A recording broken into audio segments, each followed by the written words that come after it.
The flattening yield curve and the Fed dot plot released mid-December projected 25 basis point interest rate cuts or 2.5% cut by year-end 2026.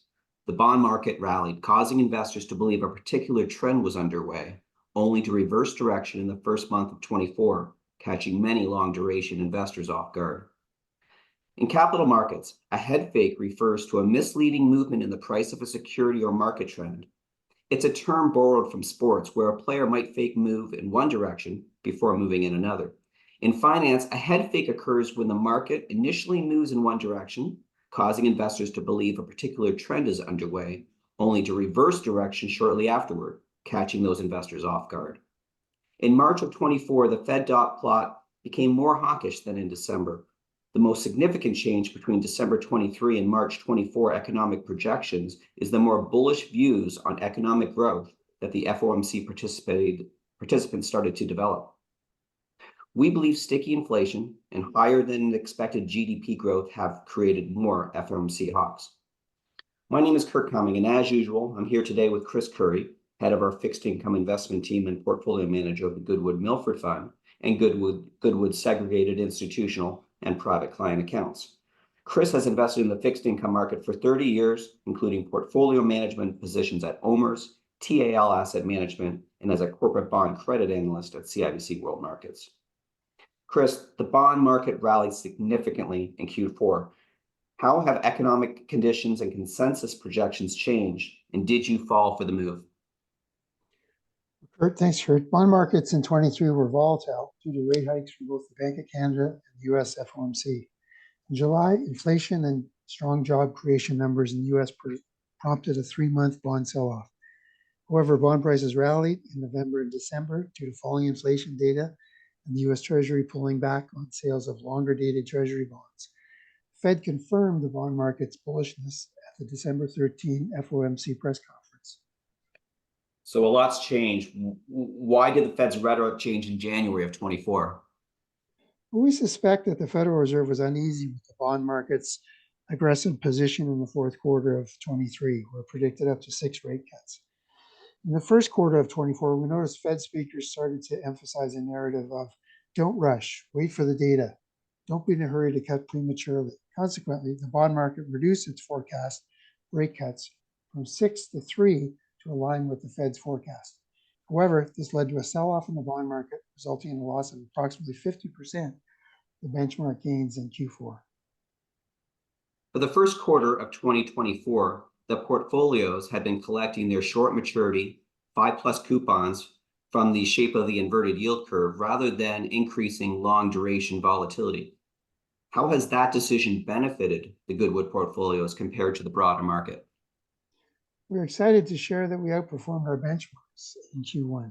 The Goodwood Milford Fund delivered a Q1 return of 2.9%, while the iShares Core Canadian Universe Bond ETF provided a negative 1.2% return.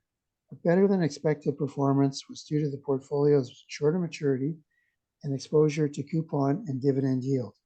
We are also happy to report positive results from our long-only investment grade and ESG-conscious bond mandates in Q1, which returned 0.4% and 0.6% respectively. Corporate bonds performed better than equivalent maturity government issues across our benchmarks short, medium, and long-term segment. Worst performing sector in Q1 was long maturity governments, which saw a decline of negative 4.1%. Yeah, it looks like there was a big difference between corporate index and the government index. Why did corporate bonds outperform governments in Q1?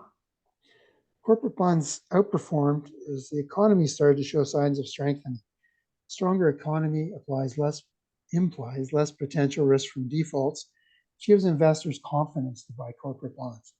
In addition, stock market indices in the US hit record highs in Q1, positively impacting investor psychology. Combine these two factors with the fact that corporate bond coupons are always higher than Treasury coupons, and you'll find 3 reasons why corporate bonds outperformed in Q1. Chris, so how did the actual yield curve change over the last 3 months? Well, we ended 23 with market forecasts of up to 6 rate cuts in the US. The yield curve at the end of the year was the purple line you can see on the screen. So as we scaled back rate cut expectations, which which resulted in a sell-off in the bond market, most noticeably at the long end of the curve. The Bank of Canada and the Fed have said they're data dependent regarding when they may start cutting rates, and we believe that market expectations are at that point now as well. The CME FedWatch tool is a useful online resource that the CME group provides. It estimates investors, analysts, and economists' expectations concerning future monetary policies from the Federal Reserve. Chris, please tell us what the CME indicates for the next meeting. Curt, specifically, the CME FedWatch tool estimates the probability at different FOMC meeting dates of the federal funds rate changes. On the website, you can see that there's a very low expectation for a cut at the FOMC meeting in May. The June meeting, as a result of the very strong US inflation data this morning, has shot up for the no change segment from 26% a month ago to 80% now. A huge move in the no cut rates cohort. Chris, can you briefly review the results from the interest rate announcement meetings from the Fed and today's Bank of Canada announcement? Of course, the Bank of Canada has met 3 times already in 2024, January 24th, March 6th, and today. At all meetings, the target for the overnight rate was held at 5%, where it has been since July 23. We found the change in language in the press release from the January meeting to the April meeting notable. January, the bank stated that, in its view, growth will be close to 0 in the first quarter. The March press release omitted this negative commentary, suggesting that the bank is seeing stronger economic growth. In today's rates announcement, the Bank of Canada gave the market even stronger GDP forecasts for 24, 25, and 26. Also notable, the bank used language indicating that it was more positive on inflation, heading towards the 2% level. In the US, the US FOMC met on January 31st and March 20th. At both meetings, the target range for the federal funds rate was held at 5.25 to 5.5, where it has been since last July. The US Fed's approach is to be data dependent, waiting for clear evidence that the inflation rate is falling towards 2%. At the March FOMC meeting, the summary of economic projections revealed a slight hawkish move up in the Fed governor's projections of real GDP. Real GDP projections for the 24 year-end moved up from 1.4% to 2.1%. Year-end 2025 real GDP projections moved from 1.8% to 2%, and real GDP projections for 2025 year-end moved up from 1.9% to 2%. What are your expectations for the banks and the Fed's next moves? Curt, super interesting topic given today's US inflation data. But first, we believe the Bank of Canada will not cut rates before the US FOMC. If the Bank of Canada cuts rates before the US, we believe it'll put unwanted downward pressure on the Canadian dollar. In the US, we're forecasting 2 rate cuts in 2024. We're seeing a 50-50 chance in July and 1 cut after the election. Concerning the US economy, we believe we're in a growth spurt that may leave the Fed running out of runway regarding available meetings to cut rates before the election.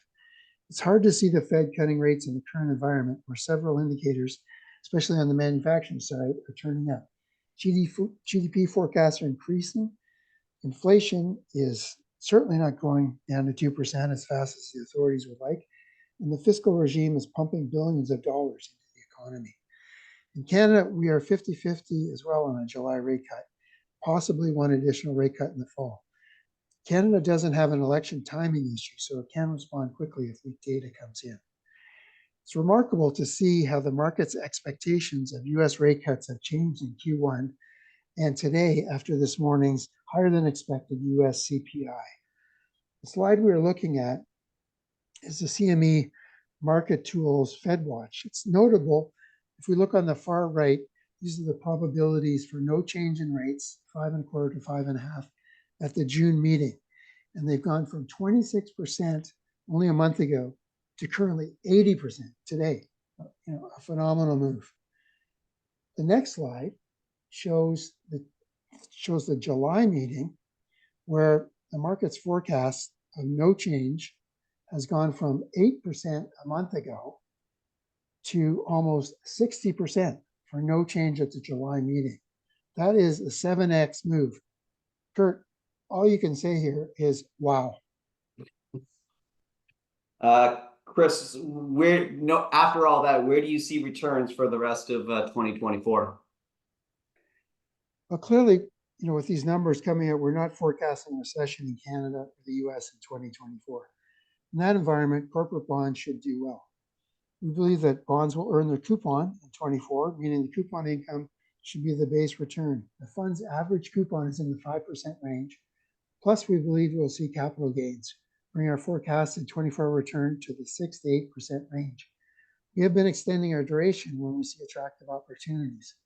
Several of the bonds we bought in the summer of 23 had coupons over 5% and maturities in the 2025 and 2026 range. As these bonds approach maturity, the price volatility starts to moderate.